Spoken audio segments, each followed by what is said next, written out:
ලංකාවේ තියෙන පූජනීයම ස්ථානයක් වුණත් කතරගම මහා දේවාලයේ ඇතුළත දෙවියන්ගේ රූපයක් හෝ පිළිමයක් නැහැ කියලා ඔබ දන්නවාද? එහෙනම් ලක්ෂ සංඛ්‍යාවත බැතිමතුන් වඳින්නේ කාටද?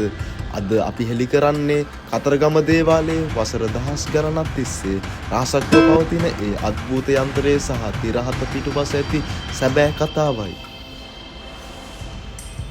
පළමු රහස පිළිමයක් නැති දේවාලය. සාමාන්‍යයෙන් ඕනෑම දේවාලයක දෙවි කෙනෙකුගේ පිළිමයක් තිබුණත් කතරගම ප්‍රධාන දේවාලයේ ඇත්තේ රහස්‍ය ගර්භයක් පමණයි. එහි වැඩ සිටින්නේ ජීවමාන දෙවියන් බවයි බැතිමතුන් විශ්වාස කරන්නේ. දෙවන රහස රහස්‍ය යන්ත්‍රය. දේවාලයේ ඇතුළත රන්පතක කොටන ලද විශේෂ යන්ත්‍රයක් තිබෙනවා. ජනප්‍රවාදයට අනුව මෙය කදකුමරු විසින්ම හෝ දුටුගැමුණු රජතුමාගේ කාලයේ පිහිටුවන ලද්දක්. මේ යන්ත්‍රය කිසිම සාමාන්‍ය පුද්ගලයෙකු දැක්වීමට අවසර නැහැ. කතරගම නිලතොරතුරු මූලාශ්‍රවලට අනුව හෝ විශ්වාසවන්ත ඓතිහාසික වාර්තාවලට අනුව පවසන පරිදි මේ ඉතාමත් බල සම්පන්නයි. දෙවන රහස තිරහතේ අර්ථය.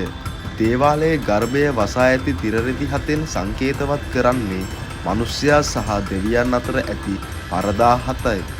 ආශාව, ක්‍රෝධය වැනි මායාවන්ගෙන් මිදුණු කෙනෙකුට පමණයි දෙවියන්ව දැකිය හැක්කේ.